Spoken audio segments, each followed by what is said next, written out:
All right, my people. So what we're doing today is a recap of a couple things. First of all, an update on this one. This was the Real Steel Sacra. Uses K110 steel, which is basically a D2. It's an integral knife, so integral frame. So it's one piece. And then it's got micarta, and it uses an Axis style lock. When I first got this, I really kind of dinged it. One was because the action on it was just really tight and sucked. It has broken in really nicely now. The blade is getting really floppy the more I use it. It actually broke in, didn't even take that much. So it's definitely breaking in nicely. These edges, I had to sand them a little bit. They're just not as chamfered as I would like. When you look at the beveling on something like a Civivi Elementum, they really took the care that it's like a used bar of soap. It's very slick, it's very rounded, there's no traction on that, and you don't want that because it comes to a point here, and so when you're trying to hold this, it was a little uncomfortable. The thing that I'm still going to ding it for is that, because even though I've sanded it, it's still just a little bit of it. It's just a sharp edge. And when you're holding the knife like this and you're flicking it, you're pushing that kind of sharp edge against your hand. And after a while, it gets uncomfortable. It has gotten better since I took a little bit of sandpaper to it. I'm going to do that a little bit more. The pocket clip, unforgivable. It's shit. The way that it comes out at an angle and that horrible sharp edge from stamping steel and not really taking the time to really bevel the edges properly, sitting at a weird kind of angle like it was, this is a knife that's just going to sit in your pocket. It's not a bad knife. But to get a $100 knife, and because it's not a super cheap knife, it's not expensive, but it's at $100. And $100 for a Chinese knife, I would say it's not expensive for a knife in general, but $100 for a Chinese knife is on the... It's at least at a price that to have a horrible pocket clip and for me to have to sit here with a file and have to fix these rough edges so that it's not grinding into your hand. It should be nice. This part's nice and round and smooth. It is in other areas, but these edges here, poorly executed. So it is smoother now. You can see it. It does flick nice. It does have nice action, but horrible clip, and I'm never going to use the clip. And even here, I still have to go in and fix those edges. That edge, I mean, I could do a fire striker off that easily. And right where it fits in the palm of your hand and stuff, it's not a comfortable knife. We can clean that up, but I shouldn't have to on a $100 knife. So what do we got? I've been thinking, always the age-old question, what's the perfect EDC? Which is better than this or that, And you could say, well, there is no right answer. Could be anything, right? Depends on you and your size and what your tolerance for weight and comfort, ergonomics, what your preferences are, all that stuff. I broke them down into two categories. This is just an outlier because I do think it makes an excellent knife for the money, for 59 bucks. For 72 bucks, you can get the Knife Center exclusives that are like titanium and carbon fiber or wood, and they really step it up. But I'm going to go through, first of all, what is an EDC?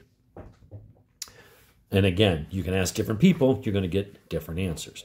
To me, an EDC, if you're carrying because you kind of know what your tasks are going to be, then you pick a knife that's appropriate for that. If you're out in the garage wrenching on things or working on the property, you might want pliers, you might want a blade, maybe you want screwdrivers, you got to tighten something up. You might want scissors, you might need saws. You're going to want a Swiss Army knife or a Leatherman or some kind of multi-tool, right? That's the right tool for that job. Other times, you're going to be, camping, and you just need a small camp knife for food prep and, things like that. And so maybe a 4 or 5 inch blade, something like the Civivi Elementum fixed blade is fairly sturdy, for just basic, simple camping type tasks, or you are hunting and you just need a small maneuverable, but, fairly stout and tough, type fixed blade. Because you're going in, you know what you're going to need.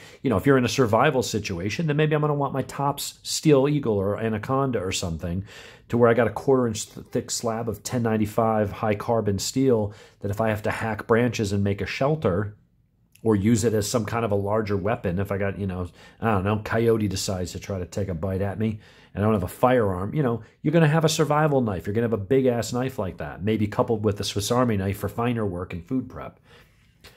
That's not EDC, right? Most of us don't go into, you know, those types of situations. So I think about an EDC to me has to cover anything that I am realistically likely to encounter.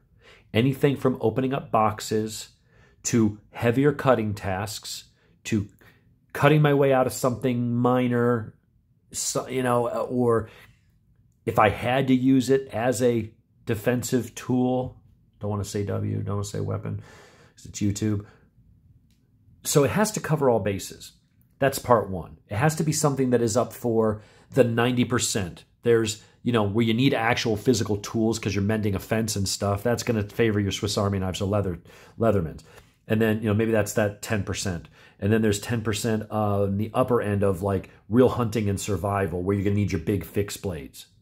And then there's the 80% in the middle, from glorified letter opener up to maybe having to defend myself because I can't get to my gun or I'm in an area where I can't carry a gun. That's the range in the middle. And that to me is where the EDC fits in. You know, you're not probably up here, you're probably not up there, but you're going to be somewhere, depending on the day, you're going to be playing in that 80%. Make sense? The other thing is it has to be a knife that can go anywhere, is simple and light. You don't have to think about it. It's just there. You almost forget that it's in your pocket. You don't want something big, heavy, and bulky. So for me, that means it's going to be in the blade size anywhere from like 2 3/4 on the small end up to maybe 3.5-ish on the high end. It's going to be in that mid-range size. It needs to be, for me, just to be one of those things that no matter what I'm wearing, swim trunks. Obviously, you take it out of your pocket before you jump in the ocean in a saltwater pool. But, you know, if you want to have it on you, you know, you don't want a big bulky knife in your pocket, either drawing attention or just being distracting or whatever. That needs to be, I would say 3 ounces or less, to be a good bit under 3 ounces if you can, in that mid-range size. But it's got to be strong enough and tough enough to be able to do the job. And last, has to be one-hand opening and easy one-hand closing, and it needs to have a pocket clip. If I need that in a hurry, my arm's kind of jammed or wrapped around in a car, in a seat belt, or I've got a bunch of bags in this hand, and I don't want to drop, you know, I need to get to my blade in a hurry. I need to know where it is, how it's oriented. So I need to be clipped in the pocket right where I expect it to be. Not fumbling around the pocket, and is it upside down, and now I'm doing that, fucking around with it, trying to fumble and, you know, get it in the position. I want to draw it out of the pocket and flick it open, right? Whatever knife I grab, I want to slide out of the pocket and boom. I also need to be able to put it back, because if I had to open it with one hand, because I'm trying to open up something or cut something, and I'm trying to, it could be anything. You could be opening a 50-pound bag of dog food that you're holding up with one arm and you need to go whoosh and close it and, you know, empty it into the bin. Or it could be, I don't know, freeing an animal who's tangled up in a rope on the side of the road. You see videos of that shit all the time. People helping, whatever. I'm making things up, but it's whatever you run into. I may need to, in a hurry, grab it, cut, stab, do what I ever need to do, and then quickly put it away, back in the pocket or wherever. So it's got to be rapid deployment as well as rapid putting it away. If I couldn't open, if I needed 2 hands to open it, chances are I'm going to need 2 hands to close it. So the two to me go hand in hand. So there's kind of 2 titans in that category that I think really are hard to beat. I have it broken into 2 because I really like these knives, and I'll go why you might want to go one group versus the other. The real difference between these, you know, they're all around the same size, right? So we got a Paramilitary 3 lightweight. I wanted the lightweight because it's only 2.4 ounces.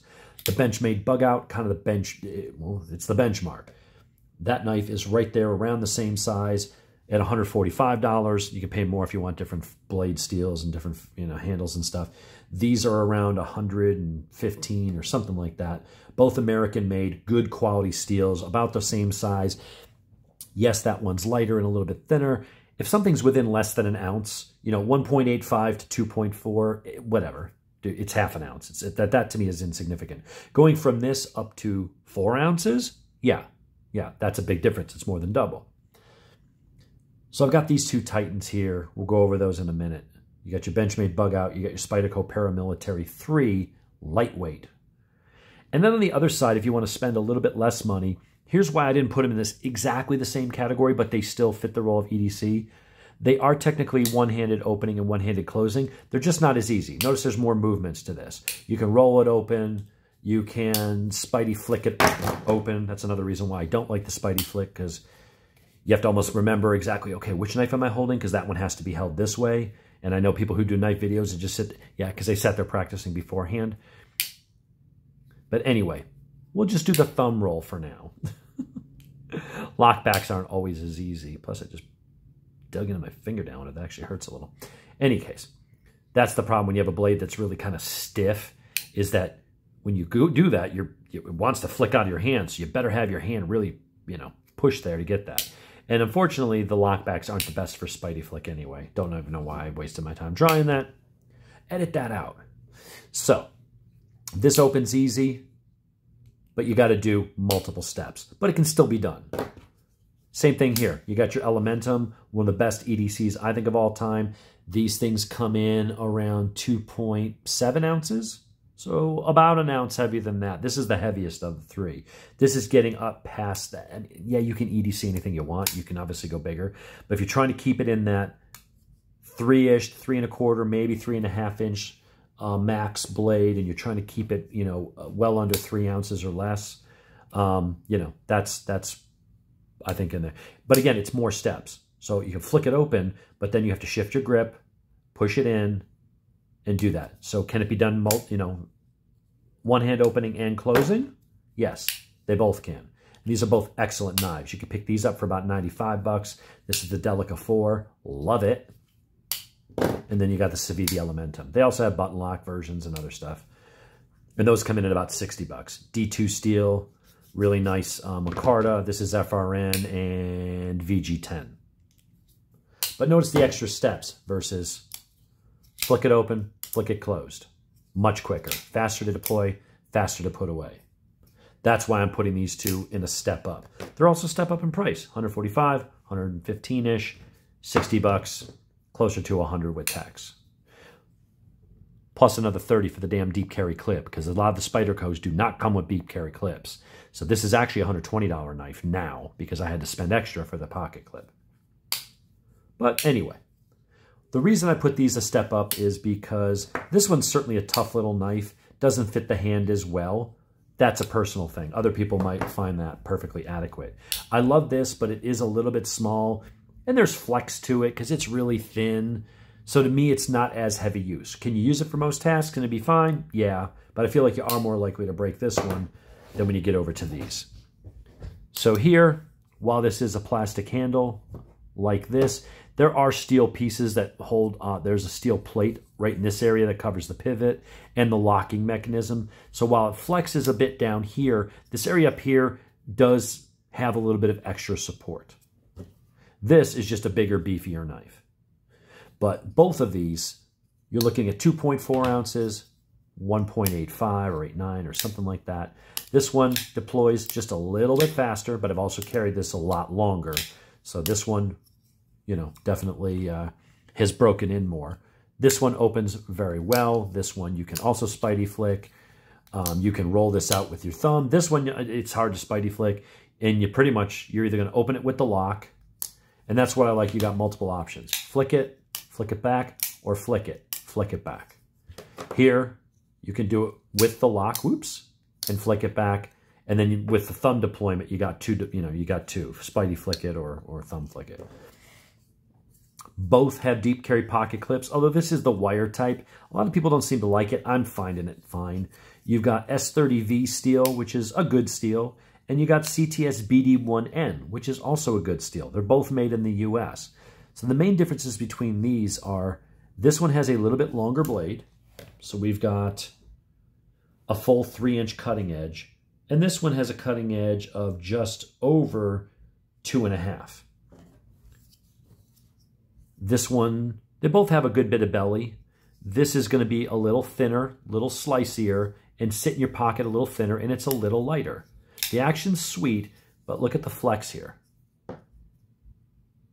I mean, there's a lot of flex in that handle. I don't know. People say, oh, I haven't seen one break. But this one feels a bit it looks good, but the blade flexes. I mean, I'm just using my thumb, and my thumb is still jacked up. From my old, yeah, that thumb has been injured for about a month now. Won't go into it. But I'm able to very easily, even though I don't have full strength in that, flex that whole blade. This is a much beefier blade while still being within ½ an ounce of that. I like that you have a finger choil and you can choke up, and you have this ramp. Here, you got a little flare here, but it's not a lot of traction.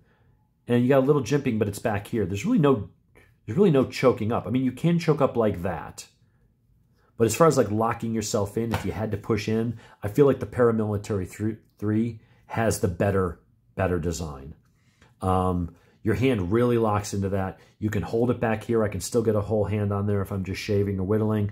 I can choke up, and I've got real control. When I got my thumb on that, I've just got a nicer, thicker blade. I've got a nice supported tip, a lot of belly, super high grind. I can go in and do some nice cuts with that and use it for pretty much anything I want. And if I had to push it into something, whether it be getting some thug off me, saying, get off me, or, you know, something, opening one of those super heavy-duty blister packages, you know, the anti-theft packages. You buy something from Home Depot, you buy their tools, but then you need to go buy some other kind of cutting tool to get into the goddamn package of the first tool.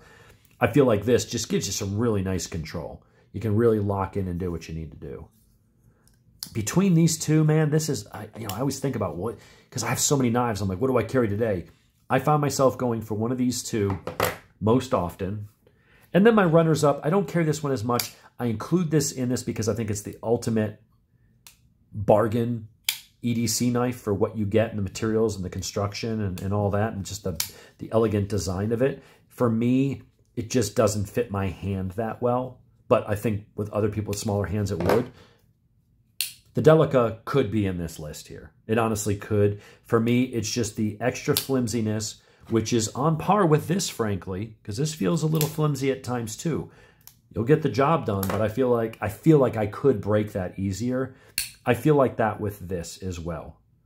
Now, will I break it? I don't know, but I feel like it would break easier. For me, why I don't carry it as much is those extra steps. It opens real nice. It's actually broken in. This is butter smooth pulling out, but it doesn't open as fast. You got to kind of give it a flick because it's a lockback. It just, you can get it, but you got to snap it. It's just not as effortless. And then I have to stop what I'm doing, change the grip, do with that movement, and then that. So once it's open, it's 1 movement, 2 movements, 3 movements, 4 movements. So I can do it with one hand, it's just not as good. Now, my runner-up is this pyrite. My problem with this, and it's not a problem, it's just when I think about, okay, doing anything, that means hard tasks, that can mean defense. And this may be a perception thing only, I'm not as trusting of a button lock. Here's why. If I'm doing something and I'm in a situation, I mean, if I'm making cuts, I put my hand where I want and I do what I want. If you're using this under duress, you might grab it in such a way that your thumb hits that, and see like that. I'm moving it around, I'm using it defensively. Could be a freaking rabid raccoon, who knows? But depending on how I grab that knife, my thumb does depress that enough that will come in. So if I grip that and went to stab, I could very easily have that close on my hand. So for EDC, if you're thinking about, yeah, if you're just opening boxes and doing things carefully, but if you were to have to use it for something unforeseen, something where you're under duress, you're in a hurry, you're kind of in a panic, you're having to use it for whatever under those circumstances, and you're not paying attention to where your finger or your thumb is, that could become a safety concern. Whereas with these, the compression lock ain't going to happen. Not going to happen either. I feel like these are better locking systems than a button lock. If this is a liner lock, or if this had this type lock, because it's in the same weight class, it's in the same size, it's got the damn jimping and the finger choil, it opens and closes amazingly well. I mean, look at that. That is just such a floppy. It's on ceramic ball bearings. This knife should be in this class. It isn't because it has the button lock. I wanted to explain that, which is some people might say, well, why did you put that up? Well, why wouldn't you have that up in that list? It's because of the button lock. I think that the button lock is far easier to accidentally disengage it like that and have you cut the shit out of your finger. You can do some damage. You can sever tendons and nerves and stuff and create a problem for yourself. Whereas I feel with these, you're not. Between these two, I can't pick what the better one is. I like this for its thinness and its fidget factor, but I know at some point that Omega spring, they're known to break. They're not known to be that reliable long term, which is a shame that on $150 with tax Benchmade, and that's one of their cheap knives, by the way, other than the Griptilians, that these Omega springs that they have that I've used for years don't have the best track record. Whereas this, it's basically a reverse inside liner lock. You're not going to break that anytime soon. There's no ability to bend it with over travel because it's inside that. You can only go that far. So I feel like this is the better knife. I think if you want a super lightweight, but, you know, somewhat heavy duty, good knife that you could really choke up and stick into something if you had to and do so safely and not have to worry about how you're grabbing it or what you're doing in a reverse grip. If you stab into a board or something hard, that is not going to close on your hand. That compression lock is really freaking strong. This is pretty damn strong too. There's just more flex to the blade, and I feel like at some point that spring will probably break. So not taking into account the spring, I'd say these are so dead evenly matched. You could save a few bucks with the Paramilitary 3. It's just a little bit bigger in your pocket if you don't mind that. But if you're going for ultimate discreetness and the little bit longer, thinner, slicier blade, then I feel you got to go Bugout. This is going to come down to personal preference, folks. If you don't mind the extra steps involved in closing it one-handed, and you don't mind doing that extra stuff, then I think the Delica comes into its own because it's more on the size and the weight and the slimness of the Benchmade. But when it comes to deployment, I mean, that is just the Benchmade is just phenomenal. And they sell these with aluminum and titanium handles and stuff, which gives you then more strength and gets rid of that flimsiness. But then you're talking $270 plus tax. You're talking about a $300 knife. And I won't spend that, I think, on one of those. But something like this for $115, and if you don't mind the wire clip, it is reversible. I think it's a great option. I like the Paramilitary 3. This is the one that's in my pocket. They're both in there probably as much as often each other. And then a close second to one of those are going to be one of these. But I do have concerns that if I ever really had to get in and use this thing, I think that button lock, what I would like to see, when you depress it, it doesn't have to go beneath that level. So just putting this on, I mean, you can almost put it on a tabletop. It's almost ready to disengage, just being flush. I would almost rather have a stiffer spring and have it have to be recessed down further where just pressing from the outside wouldn't close it. I'm just pushing it with the flat of my thumb, and I'm able to easily close that without hardly any pressure. It's just hitting my knuckle. I feel like you should have to kind of go, and then do it. Make it a more deliberate. Otherwise, this might beat these both out just because of the damn price. I could almost buy 3 of these for the price of the Benchmade and almost 2 of these for the price of the Spyderco. And it's a damn good knife. But that button lock, not as good. So I'm going with the Para 3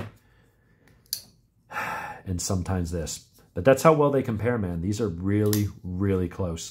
When you're looking for that EDC, that 80%, not needing multi-tools, not needing survival or big hunting knives for skinning game, you just need anything from opening letters to maybe defending yourself in a pinch if you really had to, and you needed something light and concealable that you could just always grab, throw in your pocket, you'd almost forget was there, and you can very quickly open it one-handed, close it one-handed, always know where it's indexed in your pocket with a reliable pocket clip. I don't think you can find 2 better EDC knives with those criteria than these 2. Which one you like better is up to you. Put your comments out there. What is your EDC and why? I wish I had a clear winner here. It's like in some ways I like this better because it's definitely fidgetier and it's definitely like a little longer, and I don't know, it feels like it's more stabby and I don't know, just sits in your pocket a little smaller. I feel like it packs more into a smaller package.